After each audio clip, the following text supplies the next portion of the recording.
नमस्कार दोस्तों, स्वागत है एक बार फिर से आज की बड़ी और ताजा खबरों में। बस आपसे निवेदन है, कृपया वीडियो को लाइक कर दें, चैनल को सब्सक्राइब कर लें और घंटी बटन भी दबा दें। ये पहली बड़ी खबर है, मनीष सिसोदिया की बड़ी मुसीबत, 17 मार्च तक के लिए ईडी की हिरासत में भेजे गए। ये आपको बता दें कि आबकारी घोटाले के आरोपी वरिष्ठ आम आदमी पार्टी के नेता मनीष सिसोदिया को 17 मार्च तक के लिए ईडी की हिरासत में भेज दिया गया है। ईडी ने मनीष सिसोदिया को गुरुवार को गिरफ्तार किया था। ईडी ने मनीष सिसोदिया की 10 दिन की हिरासत मांगी थी। ईडी के वकील ने कोर्ट में मनीष सिसोदिया पर कई गंभीर आरोप लगाए हैं। ईडी के वकील ने कहा कि घोटाले की शुरुआत से लेकर अभी तक हर बात में मनीष सिसोदिया की सबसे बड़ी भूमिका रही है। उन्होंने कहा कि कई आरोपियों ने बयान दिया है कि मनीष सिसोदिया ने शराब का कमीशन 6% से बढ़ाकर 12% करवा दिया। इसमें से आधी रकम आम आदमी पार्टी के लोगों को दी जा रही थी। उन्होंने कहा कि हिरासत के दौरान मनीष सिसोदिया का मामले से जुड़े लोगों से सामना करवाया जाएगा। यह पता लगाया जाएगा कि घोटाले के पैसे कहां गए। आपको बता दें कि इससे पहले सीबीआई ने भी मनीष सिसोदिया को गिरफ्तार किया था। सीबीआई की तरफ से दर्ज केस में मनीष सिसोदिया की जमानत पर आज सुनवाई होनी थी, लेकिन यह सुनवाई अब 21 मार्च तक के लिए टल गई है। आपको बता दें कि कोर्ट ने अब मनीष सिसोदिया को 17 मार्च तक के लिए ईडी की हिरासत में भेज दिया है।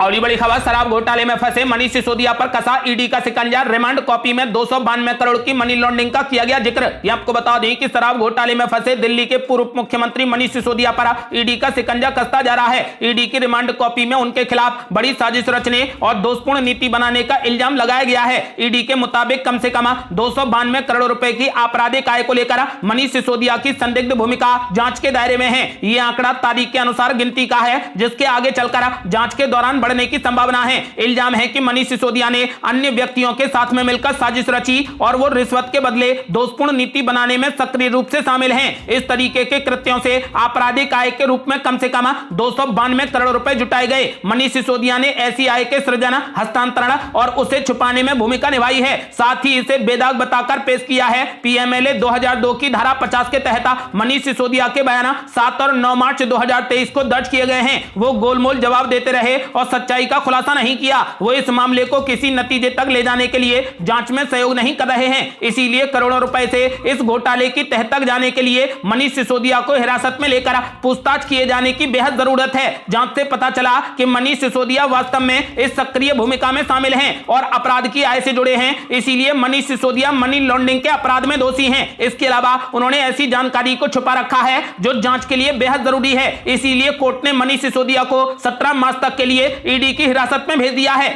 और ये बड़ी खबर, संजय सिंह ने पीएम मोदी पर बोला जबरदस्त हमला। बोले प्रधानमंत्री बिना सबूत के मनीष सिसोदिया को जेल में रखना चाहते हैं। ये आपको बता दें कि दिल्ली आबकारी नीति मामले में आम आदमी पार्टी नेता मनीष सिसोदिया की मुश्किलें कम होने का नाम नहीं ले रही। एक तरफ उनकी जमानत अर्जी पर 21 मार्च तक सुनवाई टल गई है, तो वहीं राज एवेन्यू कोर्ट ने मनीष सिसोदिया को 7 दिन तक ईडी की हिरासत में भेज दिया है। इस बीच आम आदमी पार्टी नेता और सांसद संजय सिंह ने जमकर प्रधानमंत्री नरेंद्र मोदी और केंद्र सरकार पर निशाना साधा। प्रेस कॉन्फ्रेंस करते हुए आम आदमी पार्टी के राज्यसभा सांसद संजय सिंह ने निशाना साधते हुए कहा कि नफरत द्वेष से भरे प्रधानमंत्री और उनकी पार्टी बिना सबूत के मनीष सिसोदिया को जेल में रखना चाहते हैं। प्रधानमंत्री देश को बताएं कि छापे में कुछ नहीं मिला, पूछताछ में कुछ नहीं मिला, तो क्यों जमानत पर सुनवाई से एक दिन पहले ईडी ने उनको गिरफ्तार कर लिया। उन्होंने कहा कि मनीष सिसोदिया के घर कितनी रिकवरी हुई, प्रधानमंत्री और अडानी के घोटाले से ध्यान हटाने के लिए ईडी और सीबीआई के किस्से सामने आ रहे हैं। जो बीजेपी में जितना बड़ा पदाधिकारी है उतना बड़ा भ्रष्टाचारी है। प्रधानमंत्री बताएं कि मनीष सिसोदिया के घर पर कितना कैश मिला।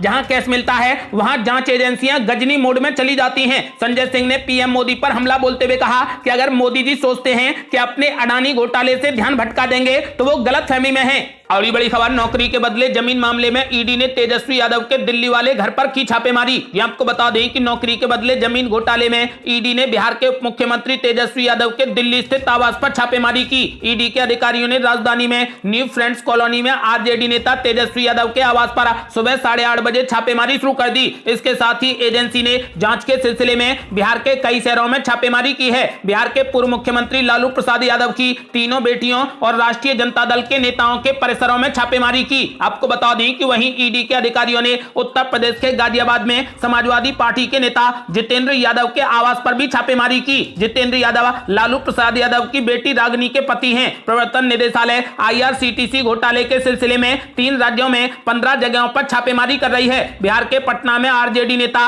अबू दोजाना के घर पर भी छापेमारी की जा रही है। ईडी के अधिकारियों ने कहा कि पटना, फुलवारी शरीफ, दिल्ली, एनसीआर, रांची और मुंबई में लालू प्रसाद यादव की बेटियों रागिनी यादव, चंदा यादव और हेमा यादव और आरजेडी के पूर्व विधायक अबू दोजाना से जुड़े परिसरों में छापेमारी की जा रही है। अगली बड़ी खबर, मोदी सरकार के खिलाफ दिल्ली में विपक्ष का महाधरना, बजट सत्र में महिला आरक्षण विधेयक लाने की गई मांग। ये आपको बता दें कि महिला आरक्षण विधेयक को लेकर भारत राष्ट्रीय समिति ने राष्ट्रीय राजधानी नई दिल्ली में विपक्षी दलों को लामबंद किया। तेलंगाना के मुख्यमंत्री के चंद्रशेखर राव की बेटी के कविता ने यहां केंद्र सरकार से बजट सत्र में ही महिला आरक्षण विधेयक लाने की मांग की। उनके साथ में इस धरने में सीपीएम के महासचिव सीताराम येचुरी और कई अन्य दलों के नेता भी मौजूद रहे। धरने के दौरान के कविता ने कहा कि यह विधेयक काफी अहम है और हमें इसे जल्द से जल्द लाना होगा। मैं सभी महिलाओं से वादा करती हूं कि यह प्रदर्शन तब तक जारी रहेगा जब तक कि यह विधेयक पेश नहीं हो जाता। विधेयक इस राष्ट्र के विकास में मदद करेगा। एक दिन पहले ही के कविता ने कहा कि शराब घोटाले के मामले में उन्होंने कुछ भी गलत नहीं किया है और वो प्रवर्तन निदेशालय का सामना करेंगी। आपको बता दें कि के कविता आज दिल्ली में ईडी के सामने पूछताछ के लिए पेश होंगी। पहले उन्हें गुरुवार को ईडी के सामने पेश होना था। दिल्ली के आबकारी नीति घोटाले में आरोपी भारत राष्ट्रीय समिति यानी बीआरएस की नेता ने राष्ट्रीय राजधानी में संवाददाता सम्मेलन में कहा कि हमने भाजपा को 9 राज्यों में पिछले दरवाजे से घुसते देखा है और तेलंगाना में भी भाजपा ऐसा ही करना चाहती है। अगली बड़ी खबर, जंतर मंतर पर 17 विपक्षी दलों ने किया प्रदर्शन, बीजेपी ने बताया भ्रष्टाचार छिपाने की कोशिश। ये आपको बता दें कि भारत राष्ट्रीय समिति की नेता के कविता का महिला आरक्षण को लेकर 1 दिवसीय धरना जंतर मंतर पर आयोजित किया गया। बीआरएस ने इस प्रदर्शन को सफल बताया और कहा कि उसके इस प्रदर्शन को 17 से ज्यादा राजनीतिक दलों का समर्थन हासिल है। माकपा नेता सीताराम येचुरी, आम आदमी पार्टी नेता संजय सिंह और समाजवादी पार्टी नेता सीमा शुक्ला सहित विपक्षी दलों के कई नेता प्रदर्शन में शामिल हुए। भाजपा ने इस प्रदर्शन को शराब घोटाले से भटकाने की कोशिश करा दिया है तो बीआरएस ने कहा कि तेलंगाना चुनाव के कारण के कविता को परेशान किया जा रहा है। चुनाव बीतने के बाद ये सारी जांच एजेंसियां चुप हो जाएंगी। पार्टी ने कहा कि महिलाओं को उसका अधिकार मिले बिना केंद्र सरकार का विरोध जारी रहेगा। तो वहीं भाजपा नेत्री साजिया इल्मी ने तगड़ा हमला बोला और कहा कि के कविता को आज तक महिलाओं के अधिकारों की चिंता नहीं हुई। आज वे महिलाओं के नाम पर धरना प्रदर्शन कर अपने उस भ्रष्टाचार को छिपाने की कोशिश कर रही हैं जिसके तार अब उनके घर तक पहुंचते दिख रहे हैं। उन्होंने कहा कि शराब घोटाले में जिसे साउथ ग्रुप का बार बार नाम आ रहा है और जिसके माध्यम से दिल्ली सरकार के कुछ खास लोगों तक भ्रष्टाचार की रकम पहुंचाई गई उसके तारा सीधे बीआरएस नेता से जुड़ रहे हैं। ऐसे में उन्हें बिना कोई लौंग लपेट किए जांच एजेंसियों के सवालों का जवाब देना चाहिए। साजिया इल्मी ने कहा कि आज कुछ दल महिला आरक्षण के मुद्दे पर बीआरएस को समर्थन देते हुए दिखाई पड़ रहे हैं लेकिन इन दलों को इस बिल पर स्वयं अपना इतिहास ध्यान रखना चाहिए। उन्होंने आरोप लगाया कि इन्हीं में से कुछ दलों के नेताओं ने न केवल महिला आरक्षण का विरोध किया बल्कि महिलाओं का मजाक भी उड़ाया। उन्होंने कहा कि केंद्र सरकार विभिन्न माध्यमों से महिलाओं के सशक्तिकरण के कदम उठा रही है। उन्होंने कहा कि इन्हीं दलों के नेताओं ने इस बिल आरक्षण का विरोध किया और महिलाओं का मजाक उड़ाया और यही दल अब इस बिल की मांग कर रहे हैं। ये इस बिल की मांग नहीं बल्कि भ्रष्टाचार छिपाने की कोशिश है। अगली बड़ी खबर, भाजपा सांसद करोड़ीलाल मीणा ने राजस्थान पुलिस पर लगाया गंभीर आरोप, कहा मुझे नंगा कर दिया, मेरा पाजामा भी फाड़ दिया। ये आपको बता दें कि पुलवामा शहीदों की पत्नियों के साथ धरने पर बैठे बीजेपी सांसद करोड़ीलाल मीणा को गिरफ्तार कर राजस्थान पुलिस ले जा रही थी, इसीलिए उन्हें हाथों में उठा रखा था। इस दौरान करोड़ीलाल मीणा ने चिल्लाते हुए कहा कि मुझे नंगा कर दिया, मेरा पाजामा फाड़ दिया। दरअसल बीजेपी सांसद करोड़ीलाल मीणा पुलवामा में शहीद हुए जवान की पत्नियों से मिलने जा रहे थे। समूह पुलिस ने कार्यकर्ताओं के साथ में बैरिकेड लगा कर उन्हें रोक लिया। कुछ देर बाद पुलिस ने उन्हें हिरासत में ले लिया। हिरासत में लेने के दौरान पुलिस जब करोड़ीलाल मीणा को उठाकर ले जा रही थी तभी वो चिल्लाने लगे और बोले कि मुझे नंगा कर दिया, मेरा पाजामा फाड़ दिया। दरअसल पुलवामा समय शहीद हुए जवानों की पत्नियां अपनी मांगों को लेकर धरने पर बैठी हैं। शहीदों की पत्नियों के साथ में भाजपा सांसद करोड़ीलाल मीणा भी समर्थन दे रहे थे और उनकी मांग का समर्थन कर रहे थे। आपको बता दें कि इस दौरान राजस्थान पुलिस ने उन्हें गिरफ्तार कर लिया।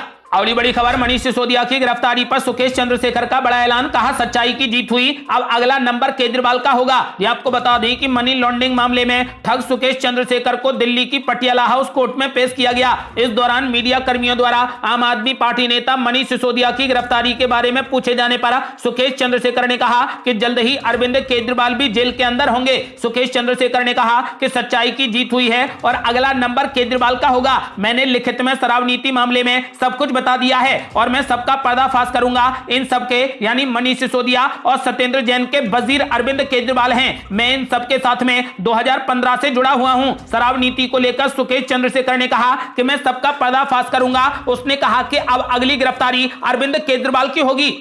और बड़ी खबर, जांच एजेंसियों के निशाने पर आ गया विपक्ष, सियासत में कोई बड़ा गुल खिलाएगी ये छापेमारी। ये आपको बता दें कि दिल्ली से लेकर हैदराबाद और पटना तक एजेंसियों के निशाने पर विपक्ष के बड़े बड़े नेता आ गए हैं। इसी छापेमारी के दौरान विपक्षी नेताओं का समूह एकजुट होकर सत्ता पक्ष के विरोध में बड़ा धड़ा बनाने में लगा है। फिलहाल केसीआर की मुहिम पर खड़ा हो रहा विपक्ष तेलंगाना से लेकर महाराष्ट्र तक की बड़ी बड़ी रैलियां कर चुका है। इसी कड़ी में शुक्रवार को जंतर मंतर पर भी कई बड़े विपक्षी दलों का विरोध प्रदर्शन हुआ। हालांकि विपक्षी दलों के समूह में फिलहाल दूर दूर तक कांग्रेस पार्टी नजर नहीं आ रही, लेकिन सियासी गलियारों में चर्चा इस बात की हो रही है कि क्या एजेंसियों की छापेमारी से विपक्ष को कोई सियासी रूप से फायदा मिलेगा या नहीं। बीते कुछ समय से केंद्र एजेंसियों का शिकंजा हैदराबाद से लेकर पटना और दिल्ली में जमकर कसा जा रहा है। इन एजेंसियों ने आम आदमी पार्टी के दूसरे नंबर के सबसे बड़े नेता और दिल्ली के उप मुख्यमंत्री मनीष सिसोदिया को जेल के पीछे पहुंचा दिया है। आम आदमी पार्टी के ही पूर्व मंत्री सत्येंद्र जैन पहले से ही जेल में हैं। दिल्ली की एक्साइज पॉलिसी मामले में आम आदमी पार्टी से लेकर